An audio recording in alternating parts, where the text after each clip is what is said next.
Welcome student. আজকে আমি ভারতের পরমাণু নীতি সম্পর্কে আলোচনা করব। ভারতবর্ষের বিদেশ নীতির একটা গুরুত্বপূর্ণ বিষয় হলো পরমাণু নীতি। পরমাণু নীতি নিউক্লিয়ার পলিসি অফ ইন্ডিয়া। 1947 সালে ভারত স্বাধীনতা লাভ করেছে। এই স্বাধীনতার পর ভারতবর্ষে 1962 সাল পর্যন্ত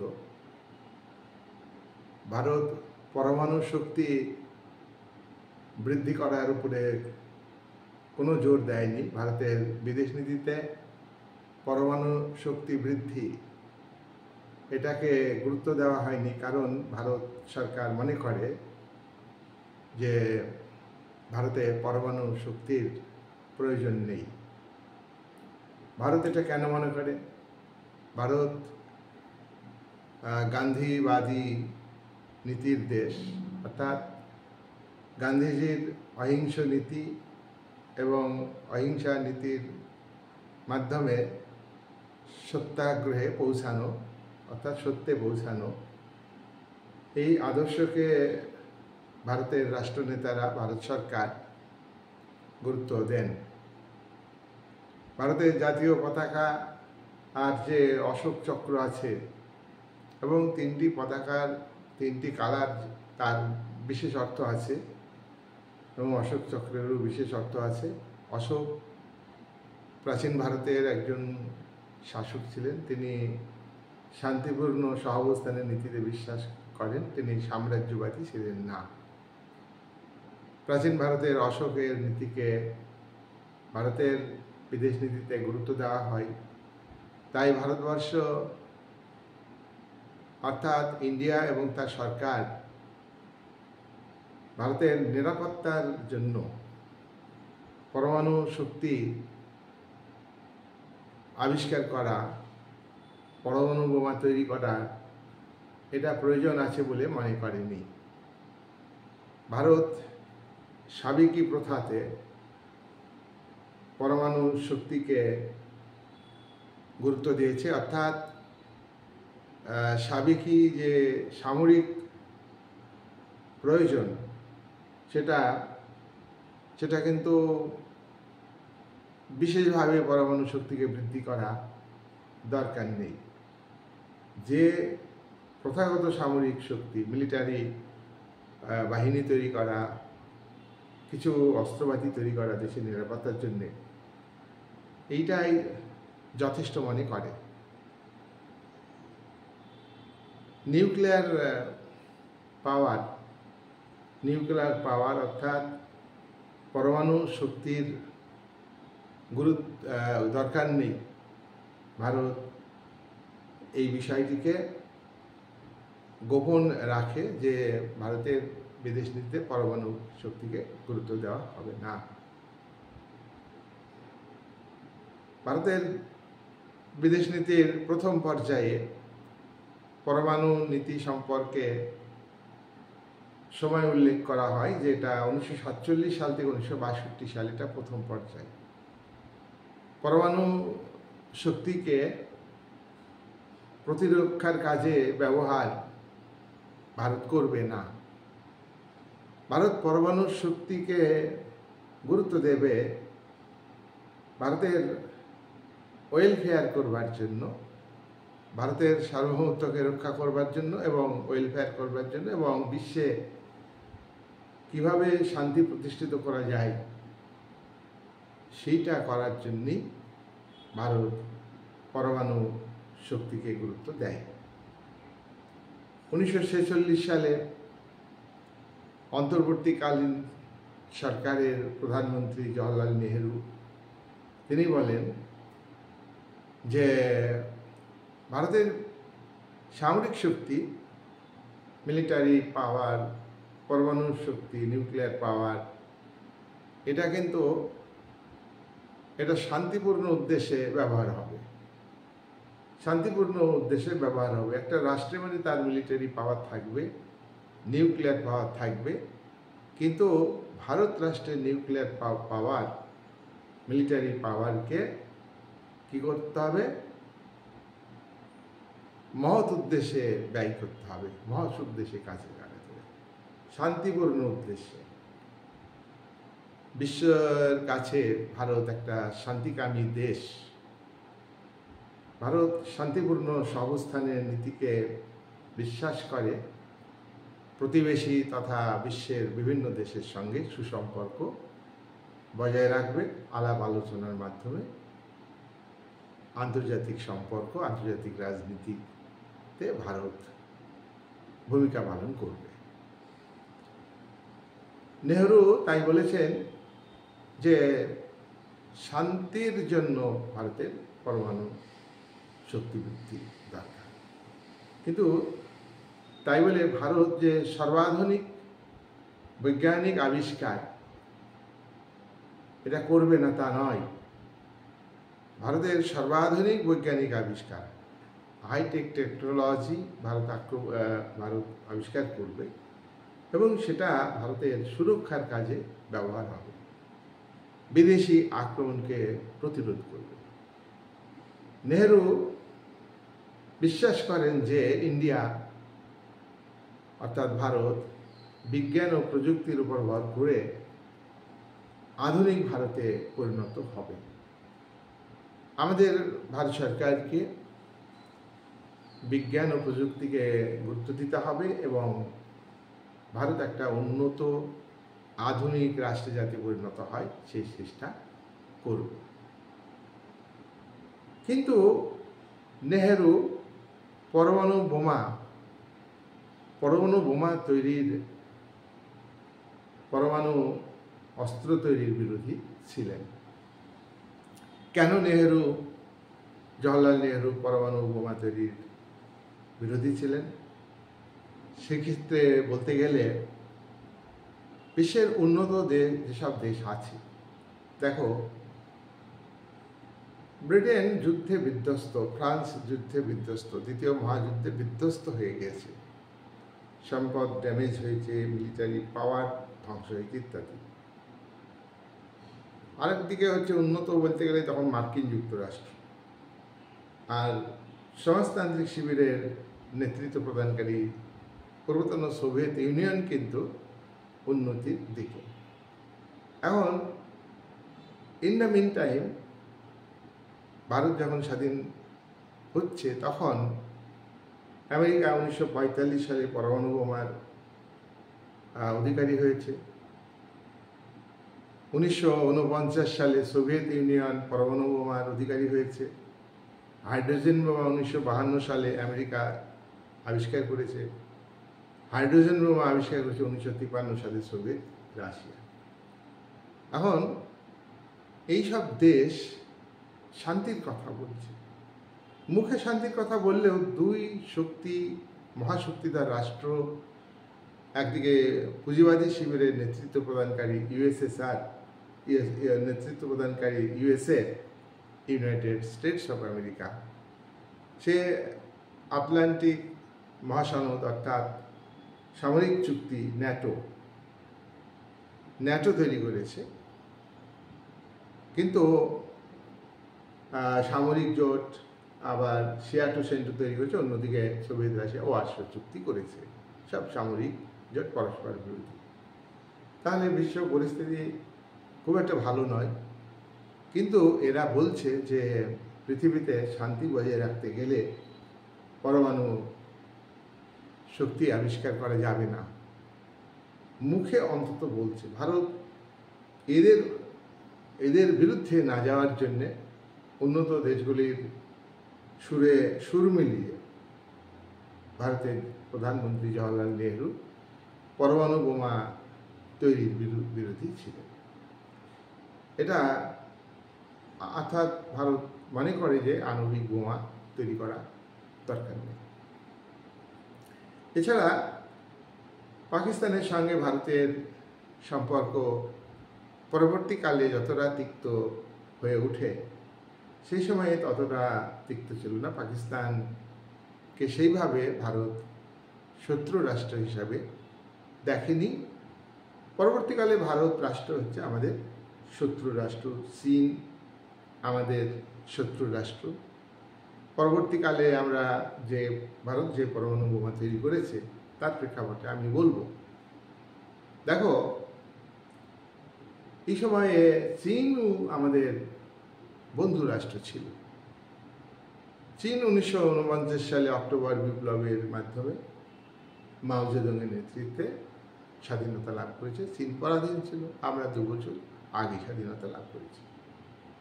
চীনের সঙ্গে ভারতের সুসম্পর্ক গড়ে ওঠে 1954 সালে। চীনের প্রধানমন্ত্রী ঝুয়েনলাই ভারতের প্রধানমন্ত্রী নেহেরু উভয়ের মধ্যে চুক্তি হয় পঞ্চশীল নীতি। পঞ্চশীল নীতি অর্থাৎ এই চুক্তিতে, পঞ্চশীল চুক্তিতে 5টা বিষয়কে গুরুত্ব দেওয়া হয়। একে অপরের আভ্যন্তরীণ ব্যাপারে হস্তক্ষেপ করবে না, একে অপরকে আক্রমণ করবে না, একে অপরের মধ্যে ভুল বোঝাবুঝি হলে আলাপ আলোচনার মধ্যে দিয়ে তা মীমাংসা করে নেবে, একে অপরের সার্বভৌমত্বকে, অখণ্ডতাকে মর্যাদা দিবে। এইসব ভালো ভালো বক্তব্য ছিল চীন এবং ভারতের পঞ্চশীল নীতিতে। নেহরু চীনকে বিশ্বাস করে, তাই পরমাণু বোমা, পরমাণু অস্ত্র তৈরি করা ভারতের দরকার নেই এটা মনে করে।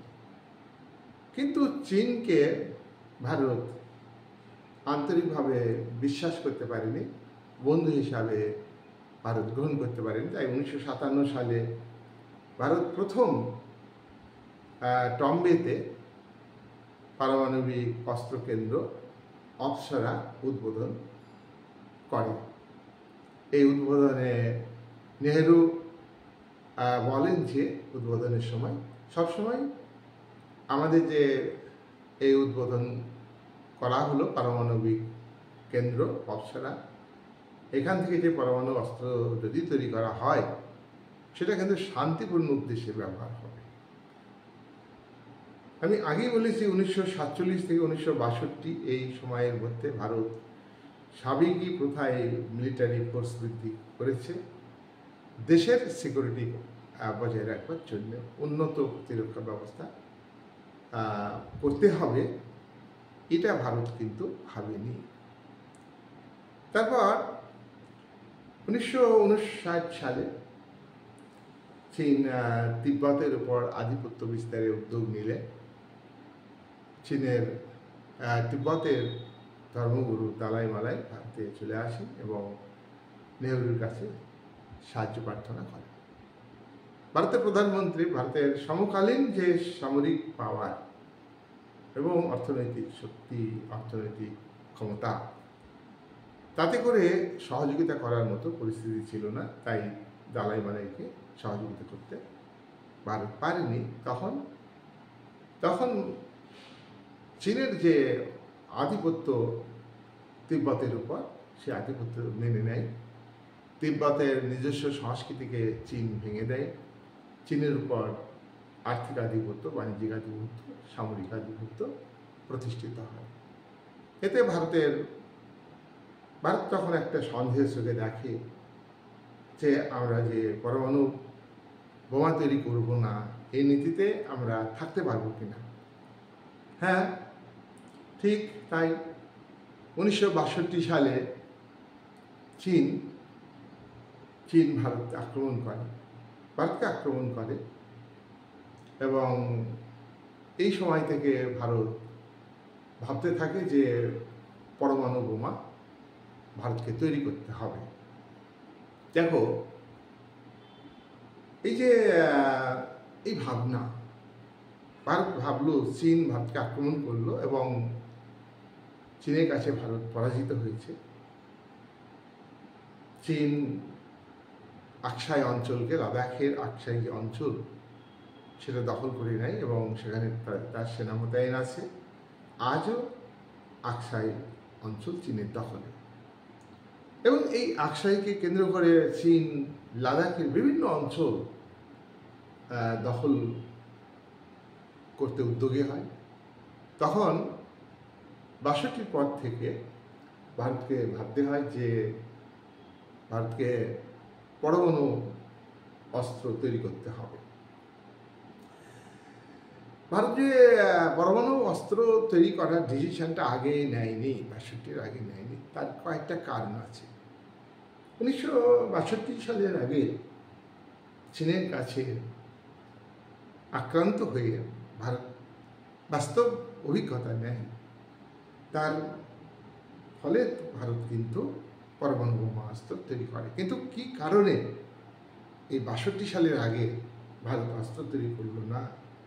সেক্ষেত্রে 4টি যুক্তি আমরা উল্লেখ করব। 1 নম্বর যুক্তি, ভারত যে পরমাণু বোমা 62-র আগে তৈরি করবার পরিকল্পনা নিল না, তার কারণ ভারতের জাতি গঠন করতে হবে। ভারত স্বাধীন হয়েছে, ভারতের বিভিন্ন ধর্মের মানুষ বসবাস করে, বিভিন্ন ভাষাভাষীর মানুষ বসবাস করে। ভারতের বহু দেশীয় রাজ্য ছিল, তাদের আলাদা আলাদা সংস্কৃতি, আলাদা আলাদা প্রশাসনিক কাঠামো ছিল। সেই জায়গায় দাঁড়িয়ে ভারতের মানুষের মধ্যে জাতি ধর্মীয় বিষয়কে গুরুত্ব না দিয়ে সামগ্রিক একটা ভারতীয় ভাবনা, ন্যাশনালিজম, দেশপ্রেম গড়ার উপরে ভারত জোর দিয়েছে। এই ন্যাশনালিজম এবং দেশপ্রেম গড়ে তোলার জন্য, অর্থাৎ এর মধ্য দিয়ে ভারত একটা নেশন বিল্ডিং করবে, অর্থাৎ জাতি গঠন করবে। সেই জন্যে ভারত পরমাণু শক্তি বৃদ্ধি করেনি, অর্থাৎ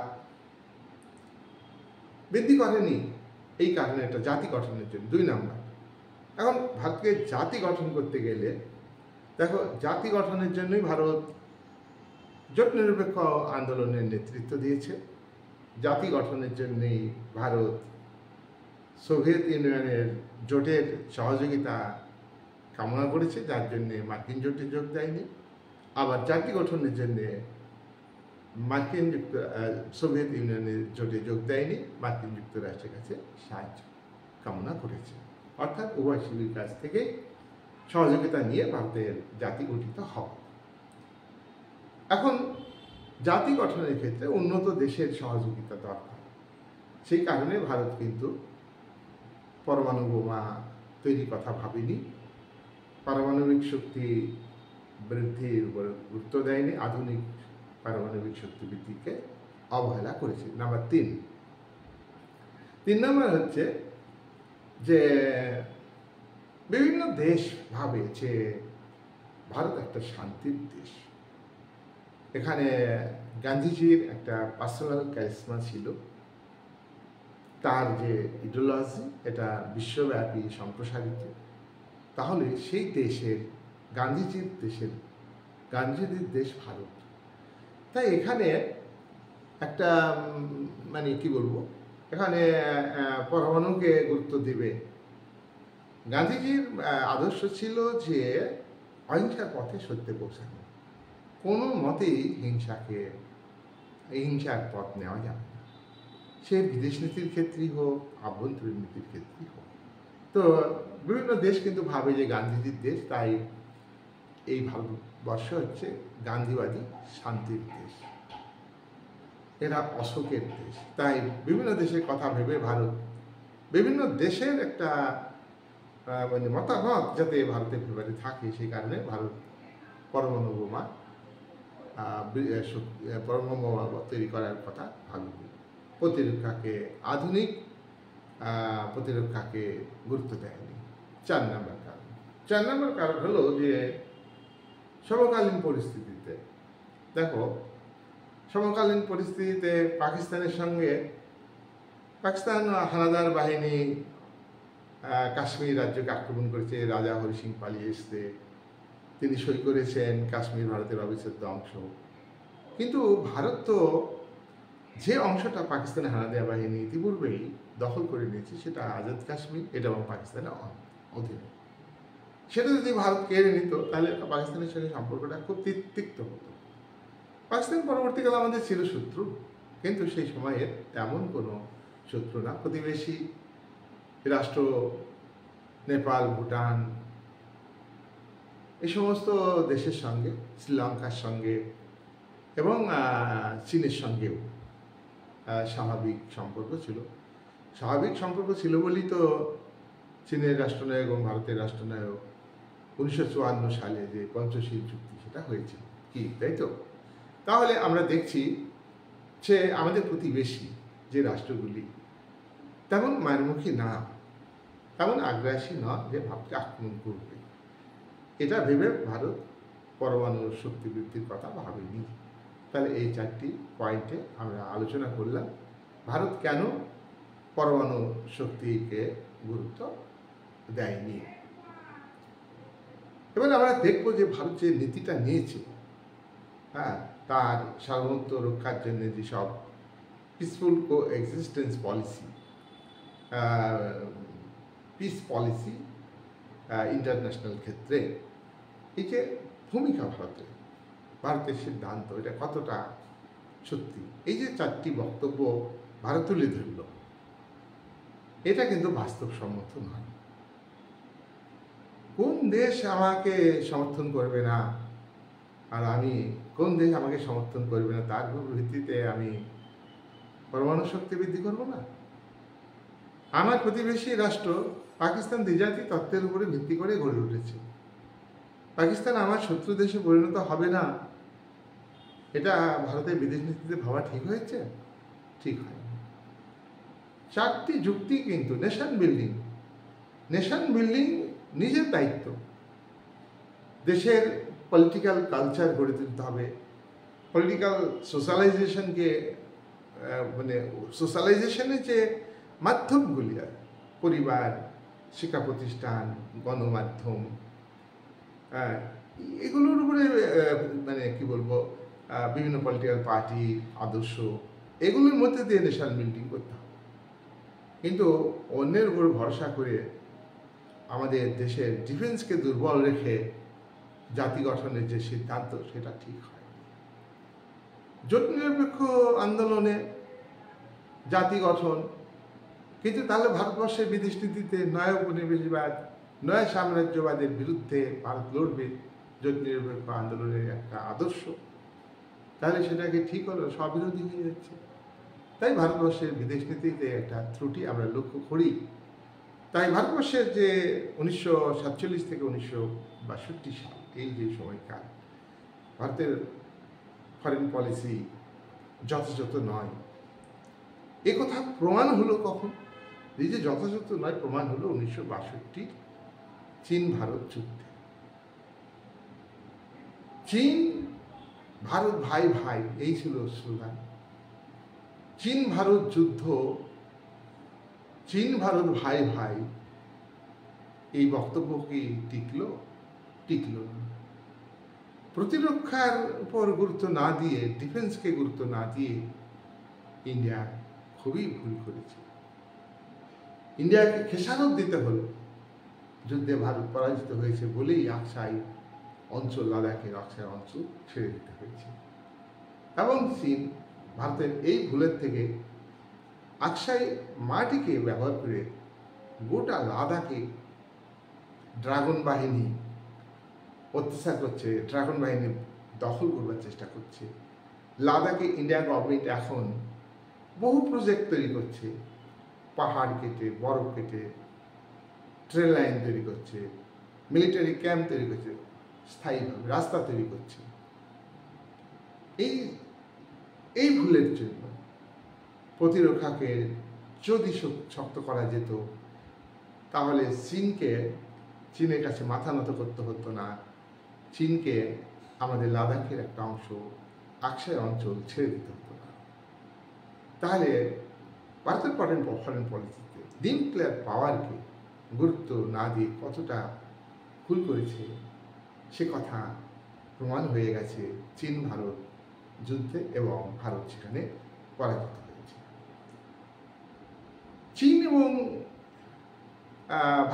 চীন এবং পাকিস্তান আমরা দেখি যে তারা বন্ধুত্ব করেছে, মৈত্রী চুক্তি করেছে। 62-র পরে 63-তে মৈত্রী করেছে। পাকিস্তানের চীনের প্রতি এত দয়াশীল যে আজাদ কাশ্মীর পাকিস্তানের দখলে আছে কাশ্মীরের একটা বড় অংশ, তার ভূখণ্ড 1963 সালে উপহার হিসাবে চীনকে দিয়েছে এবং চীন সেই ভূখণ্ডকে স্বয়ংক্রিয় অর্থনৈতিক যে রাস্তা, সেই রাস্তাটা চীন তৈরি করেছে। এতে ভারতের সার্বভৌমত্বর ক্ষেত্রে, ভারতের অখণ্ডতা রক্ষার ক্ষেত্রে বড় আতঙ্ক।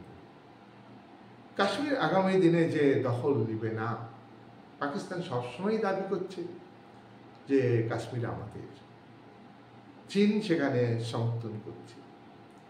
দীর্ঘদিন আজকে যে আমেরিকার সঙ্গে ভারতের সখ্যতা, আমেরিকাকে ভারত বিশ্বাস করতে পারে, বিশ্বাস করা ঠিক হবে না, যদি করে ভুল করবে। তার কারণ আমেরিকা কাশ্মীরের বিষয়ে পাকিস্তানকে সমর্থন করেছে। ইংল্যান্ড কাশ্মীর প্রশ্নে পাকিস্তানকে সমর্থন করেছে। চীন কাশ্মীর প্রশ্নে পাকিস্তানকে সমর্থন করেছে। ফ্রান্স কাশ্মীর প্রশ্নে পাকিস্তানকে সমর্থন করেছে। 1957 সালে যখন ভারতের প্রধানমন্ত্রী জওহরলাল নেহরু বলেছিলেন যে কাশ্মীরে গণভোট করতে হবে, গণভোট করে জনগণ প্রমাণ দিবে যে তারা পাকিস্তানে যেতে চায় না ভারতের সঙ্গে যুক্ত থাকতে চায়। আগে থেকে ভারতের সঙ্গে যুক্ত আছে, 47 সাল থেকে যুক্ত আছে। হরি সিং চুক্তিতে সই করেছে যে কাশ্মীর ভারতের অবিচ্ছেদ্য অংশ। কিন্তু জওহরলাল নেহরু রাজনৈতিক কারণে তিনি এই কথাটা বলেছেন। আর পাকিস্তান জওহরলাল নেহরুর এই বক্তব্যটাকে ইউএনওর জেনারেল অ্যাসেম্বলিতে তুলে ধরে, সাধারণ সভার মিটিংয়ে তুলে ধরে এবং দাবি করে যে ভারতের প্রধানমন্ত্রী গণভোট করতে বলেছে, তাই গণভোট করা হোক। ইউএনওতে সিদ্ধান্ত হয় গণভোট হবে। এবার সাধারণ সভার যে সিদ্ধান্ত, সেই সিদ্ধান্তটা সিকিউরিটি কাউন্সিলে স্থায়ী সদস্যদের বসতে হয়, সেখানে বসেছে। এবং 1957 সালে গণভোট হবেই, শুধু সোভিয়েত ইউনিয়ন ভেটো দিয়েছিল। এখানে মার্কিন যুক্তরাষ্ট্র, ইংল্যান্ড, ফ্রান্স এবং চীন, এই 4টে রাষ্ট্র গণভোটের পক্ষে, আর সোভিয়েত ইউনিয়ন গণভোটের বিপক্ষে। সোভিয়েত ইউনিয়ন, তোমরা জানো যে সিকিউরিটি কাউন্সিলের 5 জন স্থায়ী সদস্যের মধ্যে কোনো একজন সদস্য প্রস্তাবের বিপক্ষে ভোট দিলে বা সম্মতি না জানালেই সেই প্রস্তাব বাতিল হয়ে যাবে। সোভিয়েত রাশিয়ার বক্তব্য ছিল যে ওটা আভ্যন্তরীণ ব্যাপার। সোভিয়েতের রাষ্ট্রনায়ক নিকিতা ক্রুশচেভ তিনি বলেছিলেন যে ওটা হচ্ছে ভারতের আভ্যন্তরীণ ব্যাপার, এ ব্যাপারে তো সিকিউরিটি কাউন্সিল হস্তক্ষেপ করা উচিত না। তাই আমার ভিটো থাকলো। যাই হোক, এই ভিটোর এই যে দাবি, পাকিস্তানের দাবি, এটা উঠে গেল। তাহলে এইরকম একটা পরিস্থিতিতে ভারত পাকিস্তানকে কি করে বন্ধু হিসাবে ভাবে? এটা তো ভারতের বিদেশ নীতির দুর্বলতা। তখন ডিফেন্সকে গুরুত্ব দেয়নি ভারত। ভারত মনে করে যে চীন ভারত ভাই ভাই, যুদ্ধ হবে না, কিন্তু যুদ্ধ হলো। পাকিস্তান চীন ভারত যুদ্ধের পর পাকিস্তান এবং চীনের মধ্যে মৈত্রী চুক্তি হলো। তখন ভারতকে নতুন করে ভাবতে হলো নিউক্লিয়ার ফোর্স কি করে বাড়ানো যায়। ইন্ডিয়ার আশঙ্কা কি? ইন্ডিয়ার ভয় ঢুকে গেল যে পাকিস্তান পরমাণু বোমা তৈরি করে ফেলতে পারে। তার কারণ পাকিস্তান তখন 62 পরে চীনের সঙ্গে মৈত্রী চুক্তি করলো, মিলিটারি ফোর্স এর উপর চুক্তি। পাকিস্তান আমেরিকার সঙ্গে চুক্তি করলো, সামরিক চুক্তি। পাকিস্তান চুক্তি করলো নরওয়ের সঙ্গে, পাকিস্তান চুক্তি করলো ইংল্যান্ডের সঙ্গে। সুইডেন, নরওয়ে, ইংল্যান্ড, চীন, মার্কিন যুক্তরাষ্ট্র, এইসব রাষ্ট্রের সঙ্গে চুক্তি করলো এবং এই সমস্ত রাষ্ট্রগুলি ভারতকে সমর্থন না করে পাকিস্তানকে সাপোর্ট করল। তোমরা ভাবো যে এই পরিস্থিতিতে ভারত যে ডিলে করল, কাশ্মীর প্রশ্নে 4টি শক্তিশালী রাষ্ট্র ভারতের বিপক্ষে পাকিস্তানের পক্ষে ভূমিকা দেখালো। পাকিস্তানের কাশ্মীরের গণভোটের দাবিকে তারা সাপোর্ট করল। পাকিস্তান কেন গণভোটের দাবি করে? কাশ্মীরে 80% জনগণ হচ্ছে মুসলিম জনগণ, 20% হিন্দু। সেখানে যদি গণভোট হয়, পাকিস্তান তার বিভিন্ন সন্ত্রাসবাদী গোষ্ঠী রয়েছে, সেখানে যদি কমিউনাল ফিলিংসটাকে কাজে লাগাতে পারে, সাম্প্রদায়িক মনোভাব তৈরি করতে পারে কাশ্মীরের জনগণের মধ্যে, তাহলে মুসলিম কমিউনিটি ইউনাইটেড হয়ে পাকিস্তানের পক্ষে চলে যাবে, গণভোট হবে। এই কথাটা জওহরলাল নেহরু ভাবেননি। এই কথাটা ভাবতে হতো এবং এই সময় থেকে 57 থেকেই পরমাণু বোমা আবিষ্কার করবার কথা ভারতকে সিদ্ধান্ত নিতে হতো। হয়তোবা তার ভয়ে চীন ভারতকে আক্রমণ করত না, কিন্তু ভারত খুব শান্তিপূর্ণ নীতির দেশ। ভারত খুব মানে একটা গুড বয় বলতে পারো এখানে। কিন্তু যখন এরকম পরিস্থিতি, পাকিস্তানকে সাপোর্ট করছে ইউএসএ, ইউকে, ইংল্যান্ড, পাকিস্তানকে সাপোর্ট করছে ফ্রান্স, পাকিস্তানকে নরওয়ে, সুইডেন সাপোর্ট করছে, চীন সাপোর্ট করছে, এরকম পরিস্থিতি ভারতের আশঙ্কা তৈরি হয়েছে। তখন ভারত ভাবল যে আর দেরি করা যাবে না, আমাদের পরমাণু বোমা তৈরি করতে হবে। আমাদের ওই বড় বড় আদর্শের কথা আমাদের দেশ রক্ষার ক্ষেত্রে চলবে না। তাই আরও একটা বিষয়, চীনের সঙ্গে পঞ্চশীল নীতি কোনো ইফেক্টিভ হলো না। ইফেক্টিভ তো এর আগে হয়নি, আক্রমণ করেছে। তারপরে চীন কিন্তু 1964 সালে পরমাণু বোমা বিস্ফোরণ ঘটাল। চীন যখন পরমাণু বোমার অধিকারী হয়ে গেল, তখন ভারতের গভর্নমেন্টের মাথা ধরে গেল। ভারতের কংগ্রেসের সরকার ছিল এবং বিরোধী যেসব দল ছিল বিশেষ ভূমিকা ছিল না। তারা দাবি তোলে যে ভারতকে পরমাণু বোমা তৈরি করতে হবে। বিভিন্ন দিক থেকে বিভিন্ন পার্টি দাবি তোলে। দেখো, তখনই ভারত মানে কি বলবো, বোমা তৈরির সিদ্ধান্ত নিল, পরমাণু বোমা তৈরির সিদ্ধান্ত। এর মধ্যে জওহরলাল নেহরু 1965 সালে মারা গেলেন। তো যখন মারা গেলেন, তারপরে তোমরা জানো যে লাল বাহাদুর শাস্ত্রী তিনি প্রধানমন্ত্রী হন। তিনি শাস্ত্রীর ইচ্ছা না থাকলেও তখন আন্তর্জাতিক পরিস্থিতি, লাল বাহাদুর শাস্ত্রী সিদ্ধান্ত নিলেন যে পরমাণু বোমা তৈরি করতে হবে। তারপরে আমরা দেখলাম যে প্রধানমন্ত্রী হলেন ইন্দিরা গান্ধী 1966 সালে। তিনি রাজ্যসভার সদস্য ছিলেন। তোমরা এখানে একটু জেনে রাখো যে লোকসভা থেকেই প্রধানমন্ত্রী হন সাধারণত, এটা কনভেনশনস, ভারতবর্ষের লিখিত নিয়ম নেই যে এখান থেকেই লোকসভা থেকেই প্রধানমন্ত্রী হতে হবে। সেখানে ইন্দিরা গান্ধী রাজ্যসভার সদস্য হয়ে তিনি প্রধানমন্ত্রী হলেন। তো তিনি কিন্তু একটা প্রম্পট ডিসিশন নিলেন যে ভারতকে পরমাণু বোমা তৈরি করতে হবে। এখানে একটা কথা, নেহরুর যে ডিসিশন ছিল সেই সমকালীন প্রেক্ষাপটে, এবং আমি আগেই বলেছি ভারতের পরমাণু নীতিটা ভুল ছিল ওই সময়ে। সেখানে ইন্দিরা গান্ধী কিন্তু তার বিপরীত পরমাণু নীতি গ্রহণ করলেন যে ভারতকে পরমাণু শক্তির অধিকারী হতে হবে। তখন পাকিস্তানের সঙ্গে বিরাট সম্পর্ক খারাপ। 1962 সালে কচ্ছের রণ অঞ্চল, গুজরাটে তোমরা জানো, সেই অঞ্চলে পাকিস্তান অ্যাটাক করে। ভারত আগে অ্যাটাক করেনি, পাকিস্তান অ্যাটাক করেছে। দেখো, 47-এ ভারত পাকিস্তান অ্যাটাক করলো, তারা হানাদার বাহিনী কাশ্মীর আক্রমণ করলো। 65-তে পাকিস্তান আক্রমণ করল, ভারতের ভূখণ্ড অনেকটাই দখল নেয় প্রথমত। তারপর ভারতের মিলিটারি নামিয়ে ভারত দখলমুক্ত করে। ইউনুর নিয়ন্ত্রণে পাকিস্তান সেনাদের আগের যে সীমানা সেই সীমানাতে ফেরত পাঠানো হয়।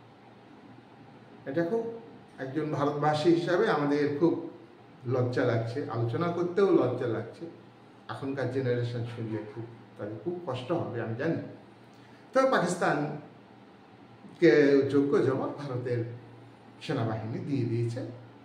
পাকিস্তান হেরে গেছে এবং ইউএনওর উদ্যোগে যে কমিশন গঠিত হলো সেই কমিশন মীমাংসা ঘোষণা করল। এবার ইন্দিরা গান্ধীর বিশেষ দক্ষতা ছিল। 1971 সালে তোমরা জানো যে পাকিস্তানকে যোগ্য জবাব দিয়েছে। পাকিস্তানের একটা অংশ পূর্ব পাকিস্তান, তারা অবহেলিত। পাকিস্তানের রাষ্ট্রভাষা ছিল উর্দু। বাংলা ভাষার ভিত্তিতে তারা 52 সাল থেকে আন্দোলন করছিল। বাংলা ভাষাভাষী মানুষের সংখ্যা বেশি ছিল, তা সত্ত্বেও বাংলা ভাষাকে তারা রাষ্ট্রভাষা হিসেবে গুরুত্ব দেয়নি। উপরন্তু 1968-69 সাল পর্যন্ত পূর্ব পাকিস্তানে অফিস আদালত তৈরি হয়নি, রাস্তাঘাট নির্মাণ হয়নি, স্কুল কলেজ তৈরি হয়নি, খুবই অবহেলিত। তারপরে স্বায়ত্তশাসনের দাবি উঠে স্বায়ত্তশাসনে নির্বাচিত হয় আওয়ামী লীগ পার্টি, কিন্তু সেই নির্বাচিত স্বায়ত্তশাসিত সংস্থাকে একা লক্ষ লক্ষ সেনা মোতায়েন করে পাকিস্তানের পূর্ব পাকিস্তানের বাড়ি গ্রামের পর গ্রাম পুড়িয়ে দেয়, আগুন জ্বালিয়ে দেয়, মেয়েদের ধর্ষণ করে এবং লক্ষ লক্ষ মানুষের প্রাণ কেড়ে নেয়। ভারত সেখানে শেখ মুজিবুর রহমান ভারতের সহযোগিতা আবেদন করে। ভারতের ইন্দিরা গান্ধী দ্রুত ডিসিশন নিয়ে সেনা মোতায়েন করে এবং কয়েকদিন যুদ্ধ করে, 2 সপ্তাহ যুদ্ধ করে পূর্ব পাকিস্তানের মাটি থেকে পাকিস্তানের সেনাকে ছড়িয়ে দেয় এবং শেষে প্রায় 1 লাখ সেনা আত্মসমর্পণ করতে ঢাকাতে বাধ্য হয় ভারতের সেনার কাছে। এই হচ্ছে শ্রীমতী ইন্দিরা গান্ধী এবং তিনি মানে রাজস্থানের পোখরানে 1974 সালে 18 মে তিনি পরমাণু বোমা বিস্ফোরণ ঘটান তার উদ্যোগে। এবং এখানে বিতর্ক আসে, তার কারণ তখন ইন দ্য মিন টাইম পরমাণু তৈরি করে ফেলেছে অনেকগুলো দেশ। তোমার আমি আগে বলেছি ইউএসএ প্রথম, তারপর সোভিয়েত ইউনিয়ন, তারপর ইংল্যান্ড, তারপর ফ্রান্স, তারপর চীন। এবার ভারত ষষ্ঠ পজিশনে আছে পরমাণু শক্তির দিক থেকে, 6 নম্বর পৃথিবীতে। তাহলে এই ইন্দিরা গান্ধীর যে পরমাণু বোমা আবিষ্কার করলো, তখন যেসব দেশ পরমাণু বোমা আবিষ্কার করে ফেলেছে ইন দ্য মিন টাইম, তারা চিৎকার শুরু করে দিল যে ভারত পরমাণু বোমা আবিষ্কার করেছে, ভারত যুদ্ধ চায় না, ভারত শান্তি চায় না, যুদ্ধ চায়, পিসকিপিং তারা চায় না। এইভাবে তারা আন্তর্জাতিক রাজনীতিতে জল ঘোলা করে। কিন্তু ইন্দিরা গান্ধীর দক্ষতা, তার সঠিক সিদ্ধান্ত গ্রহণ ইন্দিরা গান্ধী ঠেকে পড়েছে। তখন ভারতের আভ্যন্তরীণ ক্ষেত্রে জটিলতা, জাতীয় জরুরি অবস্থা ঘোষিত হয়েছে। ইন্দিরা গান্ধীর কংগ্রেস দলের প্রায় নেতা ইন্দিরা গান্ধীর বিপক্ষে, নেতাদের তিনি জেলে পুরে দিয়েছিলেন এবং জরুরি অবস্থা ঘোষণা করেন 1975 সালে। এগুলো তোমরা জানো। তাহলে এই যে ইন্দিরা গান্ধী আভ্যন্তরীণ ক্ষেত্রে একটা দক্ষতার পরিচয় দিয়ে আন্তর্জাতিক ক্ষেত্রে একটা ভাবমূর্তি, বিভিন্ন দেশ যে ভারতের পাশ থেকে চলে গিয়েছিল, ভারতের বিরুদ্ধে হয়ে গেছিল, আজকে তখন বিশাল তোমার কি বলবো মানে সমালোচনা করছে। এই সমালোচনার ঊর্ধ্বে উঠে ইন্দিরা গান্ধী আবার বিশ্ব জনমত ভারতের পক্ষে নিয়ে আসে। ভারতের পক্ষে বিভিন্ন দেশ সমর্থন করতে থাকে। এবার এটা হলো প্রথম পোখরানে পরমাণু বোমা বিস্ফোরণ। দ্বিতীয়ত 1998 সালে আরেকটা পরমাণু বিস্ফোরণ ঘটায় ভারত 1998 সালে পোখরানে। এটা রাজস্থানে পোখরানে। এটা নিয়েও খুব বিতর্ক হয়, দ্বিতীয় যে মানে ঘোষণা পোখরানে নিউক্লিয়ার পলিসি, দ্বিতীয় পলিসি অর্থাৎ পরমাণু বোমা পোখরানে ঘোষণা করলো। এখানে প্রধানমন্ত্রী ছিলেন অটল বিহারী বাজপেয়ী, দ্বিতীয় পরমাণু বোমা পোখরানে। অটল বিহারী বাজপেয়ী বিশ্ব হিন্দু পরিষদের সদস্য ছিলেন, RSS এর সংগঠক, কিন্তু তিনি প্রধানমন্ত্রী হিসাবে এসব কথা মনে না রেখে আমাদের APJ আব্দুল কালাম, তিনি বিখ্যাত ব্যক্তি, এই আবিষ্কারের সঙ্গে তিনি যুক্ত। তিনি অত্যন্ত মানবিক, বিশ্বপ্রেমিক, বিশ্ব শান্তির পক্ষে। তিনি ভারতবর্ষের সার্বভৌমত্বকে রক্ষা করবার জন্য বিশেষ ভূমিকা নিয়েছেন। মানে এরকম মানবতাবাদী মানুষ বিশ্বে দ্বিতীয় আর খুঁজলে পাওয়া যাবে কিনা সন্দেহ আছে, যদিও বিতর্কিত। তার অর্থাৎ অটল বিহারী বাজপেয়ীর যে সচিব, সেই সচিব হচ্ছে তিনি বলেন যে ভারত এখন পরমাণু বিস্ফোরণ ঘটাচ্ছে, তার কারণ এখানে প্রয়োজন আছে। এখানে ভারত যদি মানে কি বলবো, বিশ্বে শান্তি বজায় রাখবার জন্য ভারত কোনো রাষ্ট্রকে আক্রমণ করবার জন্য পরমাণু বোমা তৈরি করছে না। ভারত বিভিন্ন রাষ্ট্রের নিরাপত্তার স্বার্থে এবং নিজের জাতীয় স্বার্থে এই পরমাণু বোমা আবিষ্কার করছে।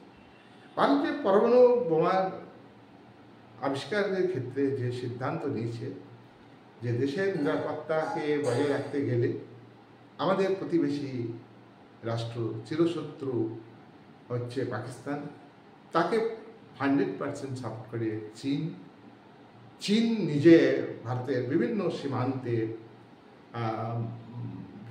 সীমান্তে ড্রাগন বাহিনীকে কাজে লাগিয়ে রাখে, সেখানে ভারতের ভূখণ্ড দখল নেওয়ার চেষ্টা করে।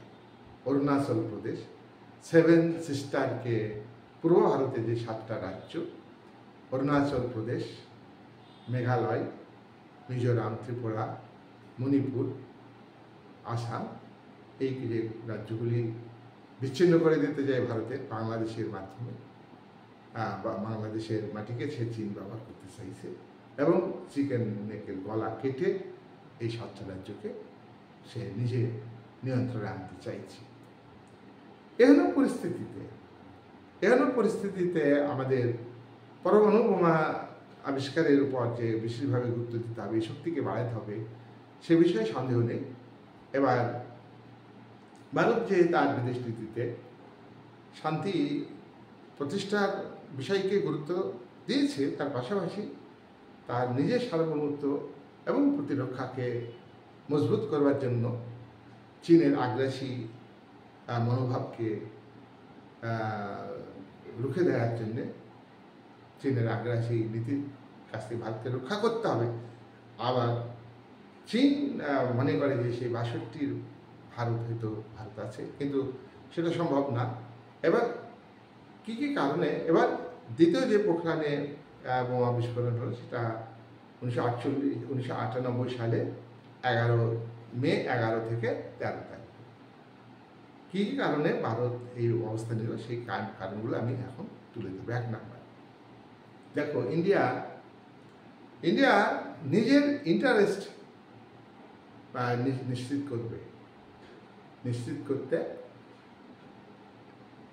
নিজের ইন্টারেস্ট অর্থাৎ ভারতের জাতীয় স্বার্থকে নিশ্চিত করবার জন্য ন্যূনতম পারমাণবিক প্রতিরোধ ব্যবস্থা করে তুলবে।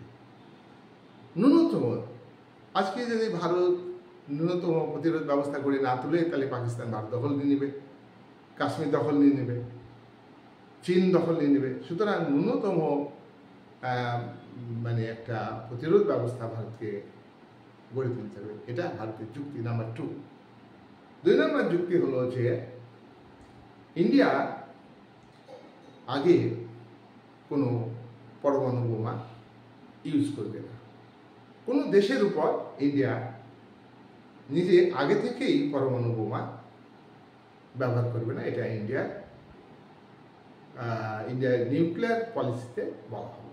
নাম্বার 3, পরিস্থিতির চাপে ভারত পরমাণু বোমা তৈরি করেছে। পরিস্থিতির চাপ মানে কি? আগে যেটা পাকিস্তানকে বিশ্বাস করেছে, চীনকে বিশ্বাস করেছে, সেই চীন বিশ্বাসঘাতকতা করেছে, ভারতকে আক্রমণ করেছে, তিব্বতের উপর নিয়ন্ত্রণ, নেপালের উপরে নিয়ন্ত্রণ, ভুটানকে নিয়ন্ত্রণে আনবার চেষ্টা করছে। ভারতের সঙ্গে প্রায় যুদ্ধ বাঁধো অবস্থা হয়েছিল 1917 সালে ডোকলামে, ভুটানে। তাহলে এই যে পরিস্থিতি, এই পরিস্থিতিতে ভারত যদি হাত গুটিয়ে বসে থাকে, তাহলে ভারতের ভবিষ্যৎ তার সার্বভৌমত্ব প্রশ্নের সম্মুখীন হবে। সার্বভৌমত্ব রক্ষিত হবে কিনা সেটা প্রশ্ন, বিতর্কিত। 4 নম্বর। এবং আরেকটা কথা, তাহলে আরেকটা কথা বিশেষভাবে আমি বলি যে দ্বিতীয় পোখরান বিস্ফোরণ যখন ঘটে, পরমাণু বোমা বিস্ফোরণ ঘটে ভারত, তখন কিন্তু অটল বিহারী বাজপেয়ী, প্রধানমন্ত্রী অটল বিহারী বাজপেয়ী নিরাপত্তা উপদেষ্টা ব্রজেশ মিশ্রের একটা বক্তব্য আছে। অটল বিহারী বাজপেয়ীর নিরাপত্তা উপদেষ্টা ব্রজেশ মিশ্র বলেন, আমাদের চারপাশে পরিবেশটা ভালো না, আমাদের চারপাশের পরিবেশ খারাপ, তাই আমাদের অর্থাৎ ইন্ডিয়াকে পরমাণু বোমা বাড়াইতে হবে, পরমাণু বোমাকে আরও যুক্ত করতে। 4 নম্বর যুক্তি, ভারত পরমাণু বোমা তৈরি করার পক্ষে আরও 4 নম্বর যুক্তিতে বলেছে, ইন্ডিয়া পরমাণু বোমা,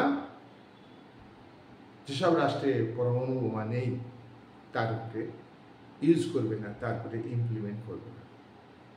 বহু দেশের পরমাণু বোমা নেই, তৈরি করতে পারেনি, তাদের উপরে ইন্ডিয়া পরমাণু বোমা ফেলবে না, পরমাণু বোমা ব্যবহার করবে না। 5 নম্বর, ইন্ডিয়ার নিরস্ত্রীকরণের বিশ্বাস। দেখো, নিরস্ত্রীকরণ চুক্তি, উন্নত দেশগুলো ইউএসএ, ইংল্যান্ড, ফ্রান্স, এরা বলে যে পরমাণু বোমা তৈরি বন্ধ করতে হবে। যারা তৈরি করেনি এতদিন, তাদের বন্ধ তৈরি করতে দিবে না, কিন্তু তারা উন্নত দেশগুলো নিজেরা প্রয়োগ করবে। এক্ষেত্রে ইন্ডিয়া প্রতিবাদ করেছে যে পরমাণু বোমা তৈরি বন্ধ করতে গেলে আগে শক্তিশালী রাষ্ট্রগুলোকে বোমা তৈরি বন্ধ করতে হবে, তাকে অনুসরণ করবে অনুন্নত দুর্বল রাষ্ট্রগুলো, সামরিক দুর্বল রাষ্ট্রগুলো। কিন্তু তাই আমাদের নিরস্ত্রীকরণকে প্রকৃতপক্ষে কার্যকরী করতে ভারত নিরস্ত্রীকরণকে গুরুত্ব দেয়। 6, প্রয়োজন না হলে ভারত পরমাণু বোমা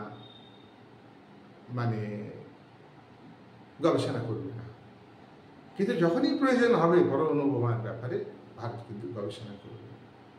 সাব ক্রিটিক্যাল টেস্ট বন্ধ রাখবে, কিন্তু প্রয়োজন হলে সাব ক্রিটিক্যাল টেস্ট শুরু করবে, অর্থাৎ বোমা বিস্ফোরণ ঘটাবে। 8 নম্বর হচ্ছে হাইটেক টেকনোলজি, অর্থাৎ হাইটেক টেকনোলজি আজকে বিশ্বের উন্নত দেশগুলি গ্রহণ করেছে। তাদের নীতির সঙ্গে তাল মিলিয়ে ভারত হাইটেক টেকনোলজিকে গুরুত্ব দিবে এবং ভারত পরমাণু বোমা গবেষণা চালিয়ে যাবে, পরমাণু বোমা গবেষণার উপরে আরো জোর দেবে। তাহলে আমরা দেখলাম যে ভারত পরমাণু বোমা তৈরি করেছে তোমার প্রথম 1974 সালে 18 মে, দ্বিতীয়বার তৈরি করেছে 1998 সালে 11 থেকে 13 মে বিস্ফোরণ ঘটেছে পোখরানে। এবার ভারত যে প্রথম পরমাণু বোমা তৈরি করলো, সেখানে এই পরমাণু বোমা তৈরিকে ভারত নাম দিল স্মাইলিং ওয়ার। যুদ্ধ প্রতিরোধ করবার জন্য, শান্তি বজায় রাখার জন্য ভারত এই ব্যবহার করবে পরমাণু বোমা। ভারত যখন পরমাণু বোমা প্রথম 1974 সালে তৈরি করলো, তখন ভারতের পজিশন পরমাণু বোমা আবিষ্কারের দিক থেকে 6th, অর্থাৎ 6ষ্ঠ। প্রথম হচ্ছে ইউএসএ, তারপরে সোভিয়েত ইউনিয়ন, পূর্বতন সোভিয়েত ইউনিয়ন, তারপরে হচ্ছে ইংল্যান্ড, তারপরে ফ্রান্স, চীন, চীন পঞ্চম, ষষ্ঠ হচ্ছে ভারত। আর দ্বিতীয় পোখরানে তোমার যে দ্বিতীয়বার পরমাণু বোমা বিস্ফোরণ ঘটালো রাজস্থানে পোখরানে ভারত, সেখানে নাম দেওয়া হলো অপারেশন শক্তি। এই অপারেশন শক্তি হিসাবে ভারত দ্বিতীয় পরমাণু বোমাকে ব্যবহার করবে। বর্তমানে ভারত পরমাণু বোমা যে ব্যবহার করবে, সেখানে ভারতের পরমাণু নীতিতে বলা হয় যে স্থলভাগ থেকে ভারত পরমাণু বোমা ব্যবহার করতে পারবে, জলভাগ থেকে অর্থাৎ সমুদ্র ব্যবহার করতে পারবে পরমাণু বোমা ব্যবহারের ক্ষেত্রে। তৃতীয়ত আকাশপথ, স্কাই, অর্থাৎ আকাশে ভারত পরমাণু বোমা, পরমাণু অস্ত্র প্রয়োগ করতে পারবে। ইন্ডিয়ার অস্ত্র ভাণ্ডারে এখন শুধু পরমাণু বোমা নয়, ইন্ডিয়ার অস্ত্র ভাণ্ডারে আছে অগ্নি আছে, পৃথ্বী আছে, কে সিরিজের ব্যালিস্টিক মিসাইল আছে, যুদ্ধ বিমান আছে, পারমাণবিক সাবমেরিন আছে এবং আরও অনেক অস্ত্র ইন্ডিয়া দিনের পর দিন তৈরি করছে। এবং ভারত আজকে প্রায় 90টা দেশে অস্ত্র সাপ্লাই দিচ্ছে, অস্ত্র বিক্রি করছে। ভারতেও অস্ত্র কিনে ভারতের মিলিটারি পাওয়ারকে গুরুত্ব দিয়ে আবার পরিকল্পনা নিয়েছে রাফাইল যুদ্ধ বিমান কিনবে ফ্রান্সের কাছ থেকে। তোমরা জানো যে কোভিডের সময়, করোনা ভাইরাসের সময় রাফাইল যুদ্ধ বিমান কিনেছে ভারত। তার আগে রাশিয়ার কাছ থেকে সাম্প্রতিককালে অস্ত্র কিনেছে, আমেরিকার কাছ থেকে অস্ত্র কিনেছে। আজকে সামরিক দিক থেকে ভারতের স্থান হচ্ছে তোমার চতুর্থ। প্রথম হচ্ছে আমেরিকা সামগ্রিক দিক থেকে, আর রাশিয়া দ্বিতীয়, তৃতীয় চীন, ভারত চতুর্থ। এখন পরমাণু বোমার দিক থেকে কিন্তু রাশিয়া 1 নম্বরে আছে।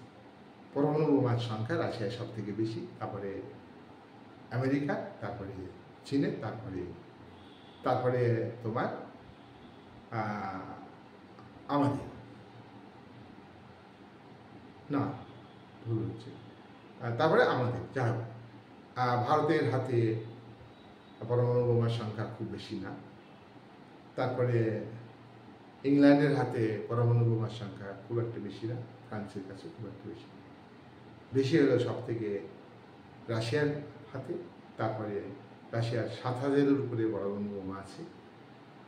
ইউএসএ বিভিন্ন পরিসংখ্যান থাকে, এখানে সঠিক বলা যাবে না। ইউএসএ প্রায় 5,500, অর্থাৎ আমেরিকার হাতে, চীনের প্রায় 3,500। আমাদের থেকে চীনের পরমাণু বোমার সংখ্যা বেশি। যাই হোক, আজকের ভিডিও খুবই গুরুত্বপূর্ণ।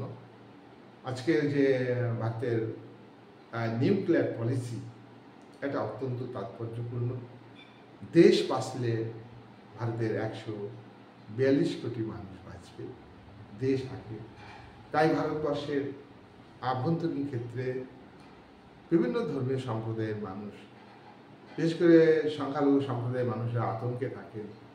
তারা প্যালেস্তাইনের পতাকাকে রেসপেক্ট করেন, ভারতের পতাকাকে তেমন রেসপেক্ট করেন না। পাকিস্তানের পতাকাকে রেসপেক্ট করেন, ভারতের পতাকাকে রেসপেক্ট করেন। তাদের উদ্দেশ্যে বক্তব্য আমাদের যে এগুলো করাটা ঠিক না। দেশ বাঁচলে সব সম্প্রদায়ের মানুষ বাঁচবে, সব ধর্মের মানুষ বাঁচবে, সব জাতির মানুষ বাঁচবে, ধনী গরিব সবাই বাঁচবে। তাই দেশের মিলিটেন্ট পাওয়ার, এখানে কিন্তু কোনো কম্প্রোমাইজ করা যাবে না। দেশ আগে, তারপরে আভ্যন্তরীণ ক্ষেত্রে বিভিন্ন প্রতিবাদ, দেশকে রক্ষা করে প্রতিবাদ। আজকে আমরা অভিজ্ঞতায় জানছি বাংলাদেশের মাটিকে কিভাবে একাধিকবার বিদেশি শক্তি ব্যবহার করছে। বাংলাদেশের ভবিষ্যৎ আজকে অনিশ্চিত। তাই মৌলবাদ নয়, আদর্শ জাতীয়তাবাদ সবাইকে বিশ্বাস করতে হবে, মানতে হবে। দেশের ভূখণ্ড, কোনো ধর্মের, ভারতের ধর্মনিরপেক্ষ রাষ্ট্র, এটা কোনো ভূখণ্ড, কোনো সম্প্রদায়ের ভূখণ্ড নয়, এটা সংখ্যাগরিষ্ঠ মানুষের ভূখণ্ড নয়, এটা সংখ্যালঘিষ্ঠ মানুষের ভূখণ্ড নয়, এটা সব মানুষের ভূখণ্ড। তাই ভারতের নিউক্লিয়ার পাওয়ারকে আন্তর্জাতিক দিক থেকে আরও বৃদ্ধি করতে হবে। এর জন্য দেশের মানুষকে কষ্ট করতে হয়।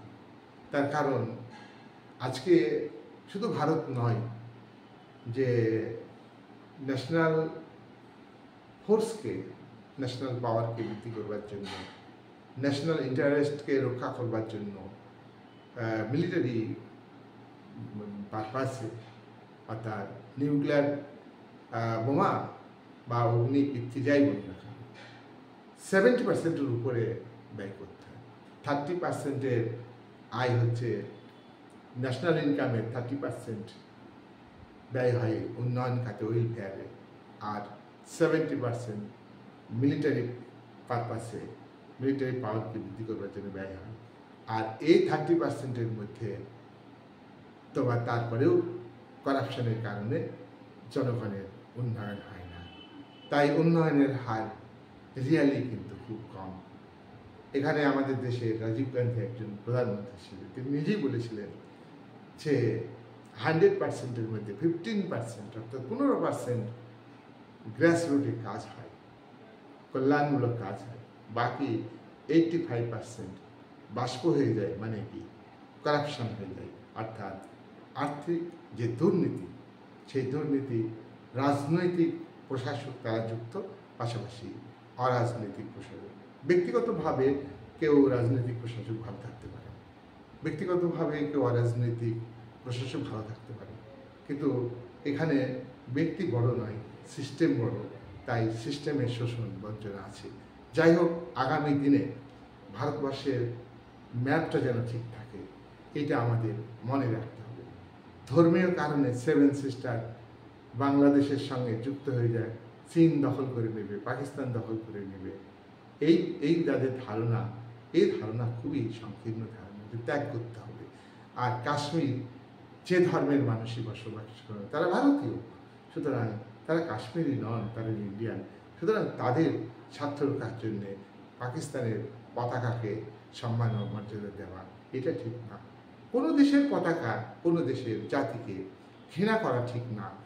আমরা নিজের দেশের জাতিকে ভালোবাসবো, তার মানে এই নয় যে অপর জাতিকে ঘৃণা করব, অপর দেশের পতাকাকে অসম্মান করব, এটা নয়। কিন্তু এটা প্রকৃত জাতীয়তাবাদ নয়, যেটা বাংলাদেশের সন্ত্রাসবাদী গোষ্ঠীর মানুষেরা ভারতের জাতীয় পতাকাকে